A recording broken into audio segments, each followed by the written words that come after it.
Hello everyone, and welcome to this episode of How to Start Up the Sim Lab.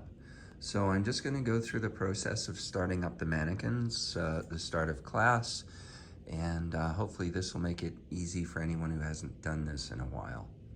So the first thing I do when I come into the lab in the morning is I plug in the mannequins if they're unplugged. They're supposed to be unplugged every day before we leave.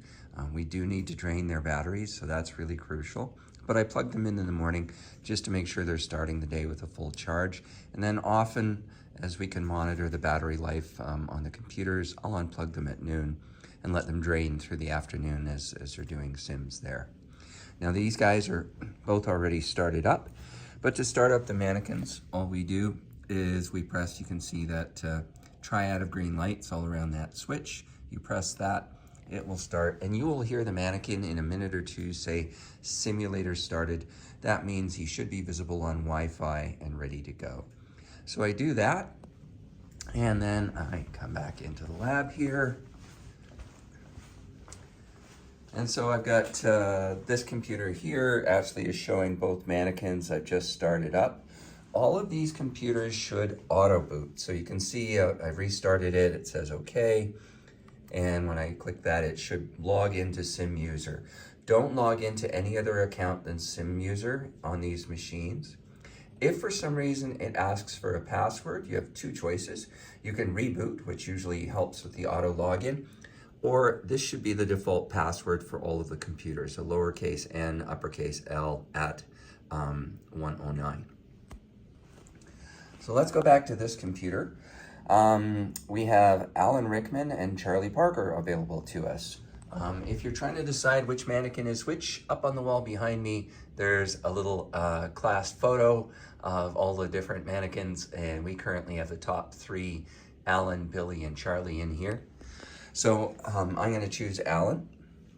So all I do is, and if this doesn't auto start, then the Leap program is right here. And you just start that, but it should auto start as well. So I'm going to click on Alan Rickman, and you'll see it's starting to connect. It usually takes about 10 or 20 seconds. And it asks if you want manual mode. I think or automatic. Most of us are using manual mode and just switching vital signs, but of course experiment.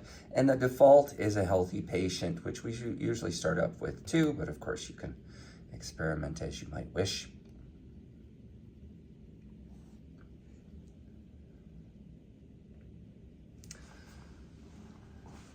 You can see that this one did not auto boot the program, so I'm just going to double click on Layered All Simulation here and get that started.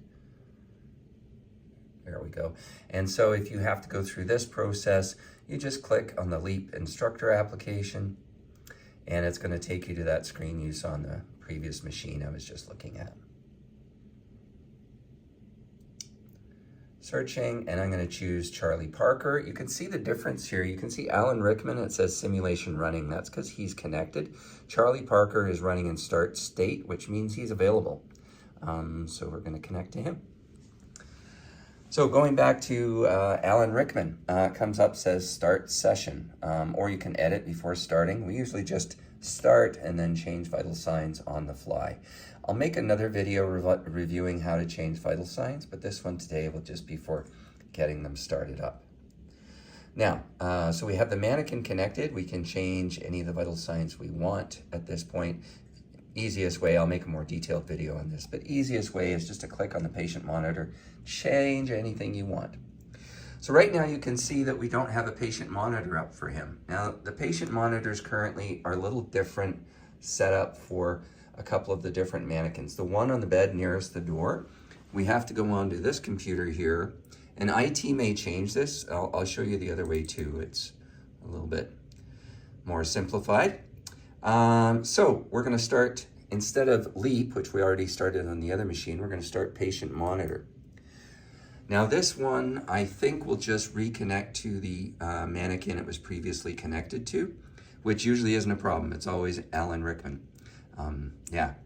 But if for some reason it wasn't familiar, it would ask you which mannequin you wanted to. And you can see that right now the patient monitor is visible there. None of the vital signs are on because we can enable that through the software, but it's ready to go. On this machine here, for Charlie Parker, I'm going to start him again in manual mode. And click OK. This is hard holding a phone. Yeah, so he's loading right now. In a second, I'm just going to show you how his voice works too. And we definitely did have issues with mannequin voices, but since we went to the internal Wi-Fi, it's working really well. And since I am talking about internal Wi-Fi, I'll just click on the Wi-Fi here and show you, oops, that's speakers. Yeah, so we are using Layerdal SimNet. This is the only thing you should be connected to on these machines. If you're having difficulty connecting or seeing any mannequins at all, it's probably because for some reason it's gone to the wrong Wi-Fi. So let's figure out how to start Charlie's monitor. So Charlie's monitor is a little easier. It's done on the same computer. You just go back to that LEAP program and click on Patient Monitor. And there it comes. And here you can see it's giving you a choice. Who do you want to connect to? So I want to connect to Charlie Parker. And you can see that his bedside monitor, I'll just zoom in there, you can see his bedside monitor is currently on and waiting. So it's a little different connecting to the guy in bed 2 and bed 3, but not terribly awful. So let's look at their voices, because we can't really have patient interaction without voices. So you can see down here, there's a little icon called Voice Conference Application, and it actually looks like 2 voice bubbles in a comic. So you click on that. It defaults to being off. So right now, I could do my best to speak through this microphone here, but it would be off. So what I usually do is just turn this to speak. There we go. And so now we can say anything we want through the mannequin. So what I find easier than toggling this switch on and off is just using the mute button here on the microphone. So if you click mute, now you can talk and say, oh my God, I didn't expect them to kill him like that, and they won't hear. And if you want to talk as the patient again, just briefly click, it's green, and now you can speak as the patient. It's a little easier, I think, than finding this application and turning speak on and off. So once I've done that, I forget about that, and I just click the main thing, and we're back to it. All right, I'm going to do another video on changing vital signs, but this is how I would start up the mannequins in the morning. I'll show you really quickly how I would shut down one at the end of the day. So as soon as you click to close this LEAP program, you're going to get a prompt saying exit LEAP and shut down, and it gives you the option just the software or the software and the simulator, which is default choice, and that's what I would choose. You can also elect to shut down monitor patient PCs, but what that would do is actually shut down the other computer. So I don't do that. So it's shutting down. Now what I always do then right away is double check that the mannequin's actually off. Very, very occasionally it doesn't turn off by itself. This one is probably still in the middle of doing that. And right after that, I unplug him if he's not already unplugged. And that's really, really important to do that again, so we preserve the life of the mannequin and batteries.